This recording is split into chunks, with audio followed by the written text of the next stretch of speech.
वाला कौन होगा। जैसे आपने कभी बड़े आदमी को आपने किसी जगह पर बुलाना हो, भाई हमारे यहाँ विधायक जी आ रहे हैं, तो भाई विधायक के साथ 10-20 लोग होंगे, उनका कैसे प्रोटोकॉल होगा। मंत्री जी है तो बड़ा प्रोटोकॉल है, केंद्रीय मंत्री है तो बड़ा प्रोटोकॉल है, तो कभी प्रधानमंत्री जी का आना हो तो और भी बड़ा प्रोटोकॉल है। तो गंगा भैया ने आना था, उनका कितना प्रोटोकॉल होगा ये आप समझते हो। भागीरथ जी ने भगवान शंकर से प्रार्थना की कि महाराज मैंने उस देवी को तो मना लिया है, लेकिन उसका प्रोटोकॉल स्वयं आपके कोई नहीं कर सकता, उसको संभाल आपके बिना कोई नहीं सकता है। भगवान शंकर ने भी सोचा चलो भक्त की प्रार्थना है, भोलेनाथ है, जो जाए उसकी बात सुन लेते हैं और मान भी लेते हैं। चर्चा बीच में आ जाती है। ये मुझे एक बात का ध्यान आ गया, जब पिछले साल ये कोरोना काल का प्रारंभ हुआ, पूरे विश्व में एक लहर बन गई कि corona corona corona corona corona corona. क्या बड़ा देश हो या छोटा देश हो, चर्चा केवल मात्र कोरोना की थी, महामारी की थी। भगवान की कृपा, वैज्ञानिकों ने जो इसका एक स्वरूप निकाला,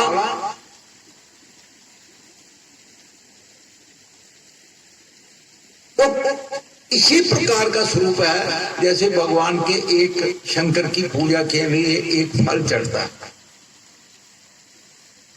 उसको धतूरा कहते हैं। हमारे यहाँ धतूरा कहते हैं, अपनी अपनी भाषा में होगा। मैंने 2-3 दिन उसको समझने के बाद पूरे अपने मीडिया में, अपने चैनल में मैंने दे दिया, भाई यदि आपने इस कोरोना की महामारी से बचना है तो भगवान शंकर की आराधना शुरू कर दो। महामंत्र का जाप कर सकते हो तो बड़ी अच्छी बात है, अगर उसको नहीं कर सकते तो ओम नमः शिवाय बड़ा सरल मंत्र है और कुछ लंबा चौड़ा करने की जरूरत नहीं। अगर आपके गंगा जल है घर में तो दूध आपके घर में आता ही है, कच्चा है, पक्का है, मदरा का है, डेयरी का है, गुजर का है, गाय का है, उसको थोड़ा सा मिला के और भगवान शंकर के ऊपर जाके ये ओम नमः शिवाय का जप करना शुरू कर दो। अगर कोई मंदिर में नहीं जा सकता है तो घर में करें। जिन लोगों के घरों में महामारी का प्रकोप हो गया था, अब ब्राह्मण होने के नाते वे कुछ पूछते थे महाराज क्या करें, तो मैंने कहा कुछ नहीं करना है, आप बाहर कहीं मत जाओ, किसी शंकर जी की मूर्ति तो आपके घर में होगी, हर हिंदू के घर में भगवान शंकर की मूर्ति है, किसी भी रूप में है, मां पार्वती के साथ है, गणेश जी के साथ है, किसी भी तरीके से हैं। आप एक गंगा जल हाथ में, या नहीं भी है तो जल हाथ में लेके कहो कि हमारे घर में एक हमारा व्यक्ति, वो हमारा पिता है, पुत्र है, भाई है, बंधु है, दोस्त है, स्त्री है, पुत्र है, उसके लिए हम ओम नमः शिवाय का चलते फिरते जप करेंगे और इसका जो फल मिलेगा वो उस हमारे बीमार को मिलना चाहिए।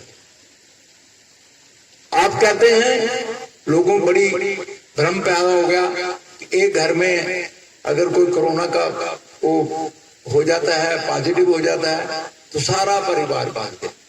बहुत से परिवारों को मैंने ये कहा ऐसा मत समझो, इलाज नहीं था तो अलग से रखते थे, ये बात दूसरी, लेकिन ऐसा मत मत कीजिए, इसको मतलब ऐसा मत करिए, उसको हौसला दीजिए, कोई बात नहीं, आपको हुआ हम आपके साथ हैं। हमने भगवान शंकर का आराधना शुरू कर दी है, आप भी अपने घर में शुरू कर दो। बहुत से मुसलमान भाई थे ऐसे, बीमारी सबके लिए आ गई, भाई क्या करें। मैंने कहा ये कुछ नहीं है, ये भगवान शंकर का फल है। कोरोना आप देखो ना, आप बहुत से लोग देखते हैं तो ये वही कोरोना है कि कहीं अगर मिलता है, वो नहीं मिलता तो उसके पत्ते मिलते हैं। भगवान शंकर को समर्पित कर दो और इस इतिहास को देखो कि जब समुद्र मंथन हुआ था तो बहुत सी चीजें निकली, लेकिन विष के लिए कोई लेने के लिए तैयार नहीं था। हलाहल विष था उसमें, उसको लेने के लिए कोई तैयार नहीं था। भगवान शंकर ने उसको स्वीकार किया और तब से वो नीलकंठ बन गए, महादेव भी तब से बने। तो इसलिए ये कोरोना काल के संकट को निवारण करने के लिए केवल मात्र भगवान शंकर और उसका 11वां रूप हनुमान जी, इनका आप ध्यान शुरू कर दीजिए। भगवान को साक्षी रख के, ये भगवान की मतलब इन्हीं की सुगंध करके मैं कहता हूं, जिन लोगों ने इसको सुना, जिन्होंने इस चीज को समझा, और विशेष करके हमारे भगवान की तो कृपा रही। ये पंडित जी हैं, मैं तारीफ नहीं करना चाहता हूं। हमने इनको कहा, कोई घरों में अफड़ा तफड़ी पड़ गई, मैं भी बीमार, मेरा बच्चा भी बीमार, मेरा बाप भी बीमार, भाई हम सब लोग बीमार हो गए, हम कहाँ ओम नमः शिवाय। कोई बात नहीं, पंडित जी को मैंने कहा आप उनको लाइव करके भगवान शंकर के दर्शन करो और इनका निरंतर तौर के ऊपर, ये नहीं कि हमने उनसे कोई पैसे लेने हैं, निरंतर तौर के ऊपर एक हिंदू होने के नाते पर, एक सनातन के नाते से हम उनकी यहाँ सेवा शुरू करते हैं। भगवान शंकर के मंदिर का आप दर्शन करेंगे, वहां पिछली 1 अप्रैल से, ये 20 मार्च को पिछले साल में ये महामारी आई थी, तो 1 अप्रैल से आज तक निरंतर तौर के ऊपर भगवान शंकर का रुद्राभिषेक हो रहे हैं। बड़े बड़े स्थानों में, बड़े बड़े देवालयों में होता होगा, लेकिन हमने सुना है, देखा नहीं। लेकिन यहां हमें देखने में आ रहा है कितना महामारी रही, कितना भयंकर पुलिस का रहा, लेकिन भगवान की कृपा से निरंतर तौर के ऊपर, पहले भी तो भगवान शंकर 10 साल 15 साल से विद्यमान है, लेकिन पिछले साल अप्रैल 12 से लेकर आज जून की 20 तारीख तक निरंतर तौर के ऊपर, इस दिन रुद्राभिषेक हो रहा है, किसी दिन लघु रुद्राभिषेक हो रहा है, और भिन्न भिन्न प्रकार के रुद्राभिषेक में मैं आपको एक बात बता दूं, हर मनोकामना के लिए अलग प्रकार का रुद्राभिषेक होता है। शत्रुनाश के लिए अलग प्रकार है, बीमारी के दोष के लिए अलग प्रकार है, आपके घर में कला है उसके लिए अलग प्रकार है रुद्राभिषेक। लेकिन उसी विधि विधान जो है वो हमारे पंडित जी बड़े विद्वान हैं, इन्होंने सबकी कर रखी है और कर भी रहे हैं, और लोगों को लाभ भी हो रहे हैं। और हमने यहां क्या शुरू कर दिया कि यहां संकल्प क्या लिया जाता है, आज का दिन भर, और जम्मू यात्री भवन के साथ जितने जुड़े हुए परिवार हैं उनकी सुख समृद्धि के लिए हम ये सारा कार्यक्रम जो है ये कर रहे हैं। आप कहीं भी हैं, दिल्ली में हैं, बॉम्बे में हैं, कलकत्ता में हैं, मद्रास में हैं, दुनिया के किसी भी कोने में हैं, हमारा चैनल आपको लाइव करवा रहा है। और हमारा संकल्प जो है ये नहीं है कि मेरे लिए हो, मेरे इस यजमान के लिए हो।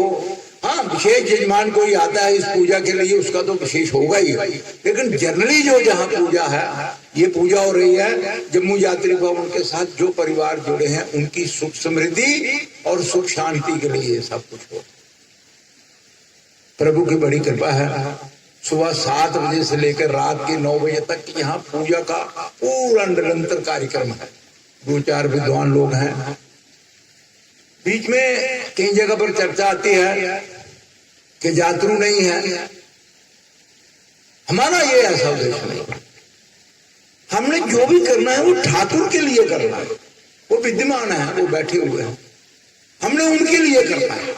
और जजमान कहीं भी बैठा हुआ है, जो हमारा जजमान है, जो हमारे साथ जुड़ा हुआ है, वो कहीं भी बैठा हुआ, उसके परिवार की सुख समृद्धि के लिए हमारा एक दायित्व बनता है। तो हमने यहां पर बैठ के दायित्व बात कहीं प्रारंभ की थी, कहीं पहुंच गए। एक किताब आती है हमारी जो पत्रिका, उसमें हमने पीछे उसका दिया था, ब्यौरा दिया था। मां गंगा और भागीरथ का संवाद हुआ है, बातचीत हुई कि क्योंकि मां गंगा को उन्होंने बुलाना था। पहले तो कंडीशन हुई आप कैसे संभालोगे। उन्होंने कहा हाँ जी, हम भगवान शंकर को हमने तैयार किया है, आपके प्रोटोकॉल के लिए कोई चिंता मत करिए। मां गंगा ने कहा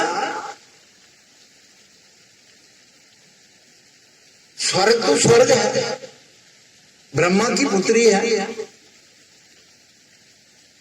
भूलोक में जाके मुझे जो भी लोग आएंगे